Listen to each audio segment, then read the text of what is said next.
Can probably imagine easily offended liberals were on Twitter with outrage, some calling the skit sexist. How do you do that? It's a woman suggested knitting. We'll get into that. Actress Patricia Arquette particularly provoked, tweeting, quote, "Hey, stop telling women what the bleep they should do or can do.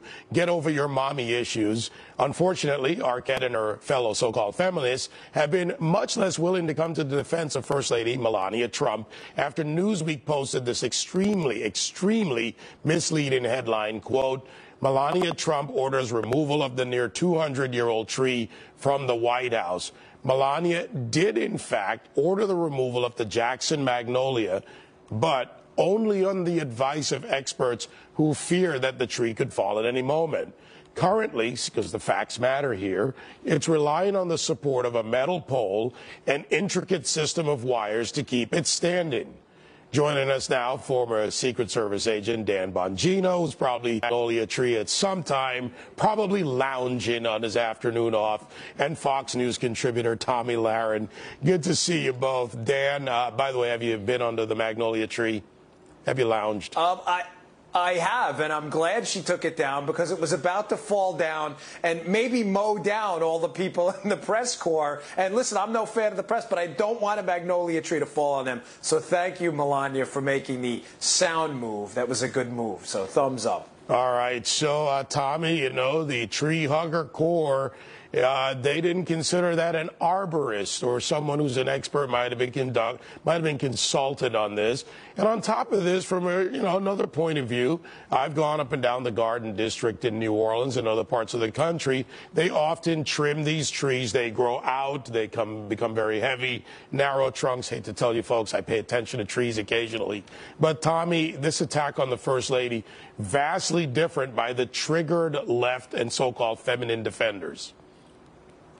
Well, let's compare them. In the first, you have Vanity Fair making a joke about Hillary Clinton. In the second story, you have actual fake news that people are going to believe. So the two you cannot compare. But going back to that first thing, I am just so happy that the mainstream media, the leftist mainstream media, might I add, Vanity Fair, actually decided to make fun of Hillary Clinton. I give them some credit for that because they're not really quick to do that, and they're going to take some heat for it. But I applaud them. Finally, they're coming to their senses, and they got a sense of humor. All right, so I got to have a sense of humor about this, guys, and I'm about to bring back something that'll make my Uncle Chuck very happy. Knitting, right? It's supposedly sexist because according to Vanity Fair and the woman who suggests knitting in the video, it's sexist to suggest that to Hillary Clinton. Men do knit, and here's Rosie Greer to prove that. You like working with your hands? Well, they're not going to work for you without training and help. Well, you can get that training and help right now at the Job Corps. Now, I'm not talking about needlepoint. I'm talking about training in over 100 different well-paying skills and trades. Don't worry about people laughing at you. Get your training at the Job Corps. Rosie, you're so smart. I know. All right, so whether it's knitting or it's needlepoint or what, look, I don't know the difference, but guys do it too. The whole point is I'm mocking them a little bit here because the idea that it's sexist and you're triggered, Dan, just because you use the word is where the left goes. They put us in boxes.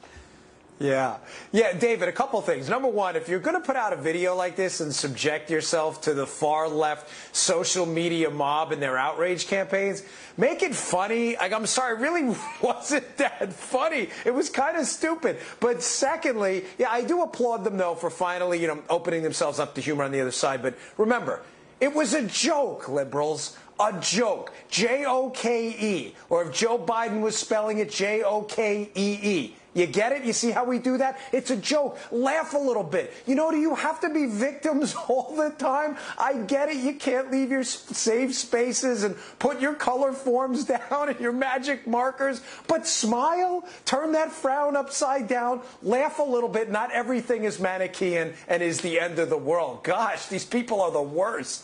All right, so Tommy, and you've taken a lot of heat in the media yourself as a conservative woman. Are they going to change their behavior, or is it really that far gone on the left that the so-called feminine defenders will not defend women first, but separate them by their political categories? And by the way, the First Lady, by all accounts, successful. She speaks 5 languages. She's accomplished. This is someone who should be a story. Well, it's a very selective brand of feminism the left likes to use time and time again. Do I expect it to change?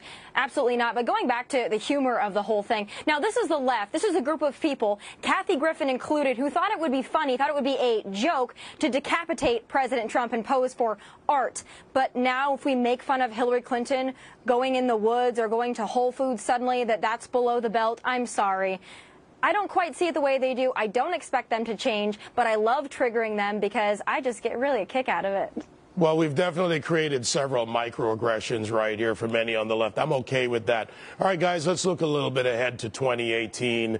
The strategy seems to be, as Obama did, as liberals do, put everybody in boxes, tell them this is your interest, Dan, first to you. Is this successful strategy for them? You know, it was in the past, David, when the Walter Cronkite, Tom Brokaw era, when they had a monopoly over media. But the problem with the strategy, that in essence is this: don't vote for us. Vote against the Republicans because they hate you. That's the Democrats' motto and has always been their motto. The problem with that is as the monopoly starts to break down and information is disseminated through this channel that focuses on more fair and balanced stuff, you have, Breitbart, Conservative Review, the Daily Caller. People are getting their information from different sources. So the short answer is no, it's not going to work in the future. Their information monopoly is breaking down and breaking down fast. So, Tommy, to take that and go further, do the Democrats have another strategy in place going into 2018 and looking at the midterms? They don't. They absolutely do not. Let's think about what they've done in 2017. They've protested. They've resisted. They voted against a tax break for 80% of Americans. Let's see. They voted to pardon illegal immigrants in California, or their leaders have decided to make those decisions. So they really have no platform. They have no agenda. All they want to do is resist. It's going to be really hard to win an election in 2018 or 2020 when the only thing that you have, the only thing you're promoting is identity politics and resistance. Meanwhile, Donald Trump is winning for all Americans. I'm really excited to see how these next elections are going to come out. Dan, Tommy, great to see you, and we'll do this again soon. Thanks.